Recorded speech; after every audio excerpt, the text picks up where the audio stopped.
নমস্কার, আপনারা দেখছেন সময় কলকাতা। এই মুহূর্তে খেলা হবে নিয়ে রয়েছে আমি সৈকত। চোখ রাখবো খেলার খবরের দিকে। এবছর ডিসেম্বরের মাঝে আইপিএল এর নিলাম হওয়ার কথা। সেই মতো ভারতে বিভিন্ন অনুষ্ঠান ও বিয়ের মরশুম হওয়ায় হোটেল বুকিং এর সংক্রান্ত সমস্যা হয়। ভারতে নয়, এবারও আইপিএল এর নিলাম পর্ব অনুষ্ঠিত হতে পারে বিদেশের মাটিতে। গত 2 সংস্করণের নিলাম হয়েছে যথাক্রমে দুবাই এবং জেড্ডায়, যেখানে একঝাঁক ভারতীয় ও বিদেশি ক্রিকেটারের ভবিষ্যৎ নির্ধারিত হওয়ার কথা। জানা গিয়েছে এবার আইপিএল এর নিলাম হতে পারে আবুধাবিতে। বোর্ডের এক সূত্র জানিয়েছে আইপিএল এর মিনি নিলামের জন্য আবুধাবিকেই ঠিক করা হয়েছে। আপাতত প্রাথমিকভাবে 14ই ডিসেম্বর নিলামের তারিখ হিসেবে নির্ধারণ করা হয়েছিল, তবে সেটা 15 বা 16 ডিসেম্বর হতে পারে। আসলে 17 ডিসেম্বর থেকে অ্যাশেজের তৃতীয় টেস্ট। এবার অ্যাশেজ হচ্ছে অস্ট্রেলিয়ায়, যা সম্প্রচারের সঙ্গে যুক্ত। তাদের সুবিধার কথা মাথায় রেখে তারিখ ও স্থান ভাবা হয়েছে বলেই খবর। উল্লেখ্য, কোন ক্রিকেটারদের ধরে রাখতে চায়, কোন ক্রিকেটারদের ফ্র্যাঞ্চাইজিগুলো ধরে রাখতে চায় তা জানতে হবে 15ই নভেম্বরের মধ্যে।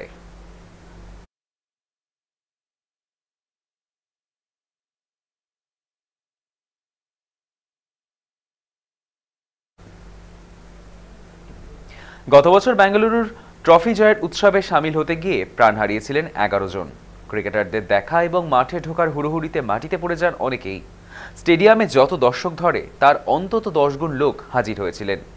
প্রশ্ন উঠেছিল পুলিশি আর আরসিবির ভূমিকা নিয়েও। পদপিষ্টের কারণে 11 জন মানুষের মৃত্যুর পর চিন্নাস্বামী স্টেডিয়ামের ব্যবস্থাপনা নিয়ে অনেক প্রশ্ন উঠেছে। ফলে ওই স্টেডিয়ামে এখনই আইপিএল এর কোনো ম্যাচ হয়তো হবে না। মহারাষ্ট্র ক্রিকেট সংস্থার সচিব কমলেশ পাই বলেছেন, পুনেতে আরসিবির ম্যাচ আয়োজনের ব্যাপারে আলোচনা চলছে, তবে চূড়ান্ত হয়নি কিছুই। ওখানে পদপিষ্ট হওয়ার ঘটনা ঘটেছে, তাই আরসিবি চাইছে অন্য কোনো মাঠে খেলতে। কিছু টেকনিক্যাল ব্যাপার নিয়ে আলোচনা এখনো বাকি। যদি সব ঠিকঠাক থাকে তাহলে পুনেতেই বেঙ্গালুরুর সব ম্যাচ হবে।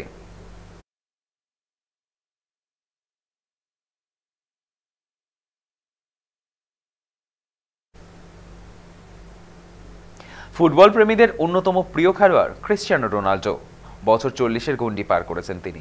এখনো পর্যন্ত তার ধার বা গোল করার খিদে একটুও কমেনি। তবে বয়স 40 পার করার এখন অনেকেরই ধারণা কবে তিনি অবসর নেবেন। বহু লিগ ম্যাচ থেকে শুরু করে গোল্ডেন বুট সবই রয়েছে তার ঝুলিতে, শুধু বিশ্বকাপটাই অধরা এখনো। 17ই নভেম্বর আয়ারল্যান্ডের বিরুদ্ধে জয়লাভ করেই পরের বছর বিশ্বকাপে স্থান পাকা করে ফেলবে CR7 এর পর্তুগাল। রোনাল্ডো জানিয়েছেন, আগামী বছর কানাডায় আয়োজিত বিশ্বকাপে নিঃসন্দেহে তার শেষ বিশ্বকাপ হতে চলেছে। এই নিয়ে ষষ্ঠবার বিশ্বকাপে নাম খেলতে পারেন রোনাল্ডোর দাবি তিনি হয়তো আর 1-2 বছরের মধ্যেই পেশাদার ফুটবল থেকে অবসর নেবেন, তবে তিনি অবশ্যই খেলার সঙ্গে যুক্ত থাকবেন। আপাতত দেশের জার্সিতে বিশ্বকাপ জিতে শেষ করাই এখন মূল লক্ষ্য তার।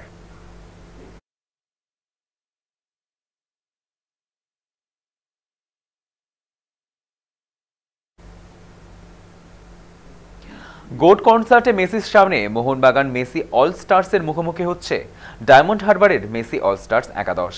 এই অল স্টার্স ম্যাচে ভারতের প্রাক্তন ফুটবলারদের পাশাপাশি টাইগার শ্রফ, জন আব্রাহামদের মতো বলিউড তারকারাও অংশ নেওয়ার কথা। গোট কনসার্টটি হওয়ার কথা 13ই ডিসেম্বর।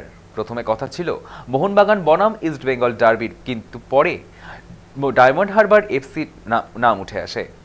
মঙ্গলবার ডায়মন্ড হারবার এফসির ভাইস প্রেসিডেন্ট আকাশ বন্দ্যোপাধ্যায় চিঠি দিয়ে মেসির সফরের আয়োজক শতদ্রু দত্তকে জানান, ডায়মন্ড হারবার এফসির চিফ প্যাট্রন অভিষেক বন্দ্যোপাধ্যায় গোটা কনসার্টে ডায়মন্ড হারবার এফসির লোগো ব্যবহারের অনুমতি দিয়েছেন। এই কনসার্টে একটি ফুটবল ক্লিনিকে অংশ নেবে মেসি। সাথে আরও থাকার কথা রদ্রিগে দে পল ও সুয়াজের মতো বিশ্বখ্যাত তারকাদের। এর আগেও একাধিকবার ফ্রেন্ডলি ম্যাচ খেলতে মেসির ভারতে আসার কথা ছিল, কিন্তু পরে তা বাতিল হয়ে যায়।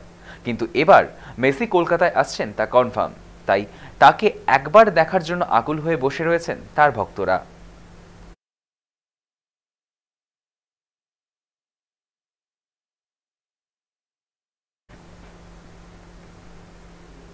ঘরের মাঠে সিঙ্গাপুরের কাছে হেরে এশিয়া কাপের মূল পর্বে যাওয়ার আশা শেষ হয়ে গিয়েছে ভারতীয় ফুটবল দলের। 18 নভেম্বর ঢাকায় বাংলাদেশের বিপক্ষে ভারতের এশিয়া কাপ বাছাই পর্বের ম্যাচ। সেটা অবশ্য নিয়ম রক্ষার। সেই ম্যাচের জন্য ডাক পেয়েছেন আবনিত বলিভিয়ার শীর্ষস্থানীয় ক্লাব একাডেমিয়া ডেল বলোভিয়ানোতে খেলেন।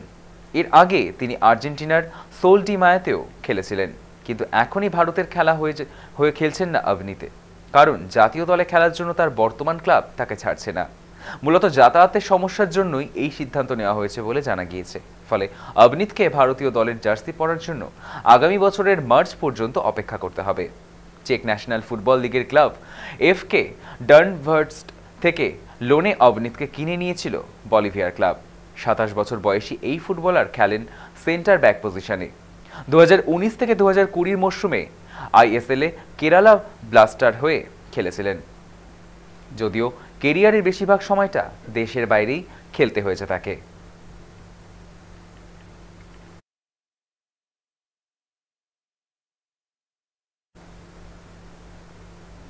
খেলা হবে এখনকার মতো এ পর্যন্তই। দেখতে থাকুন সময় কলকাতা, সময় বলবে সময়ের কথা।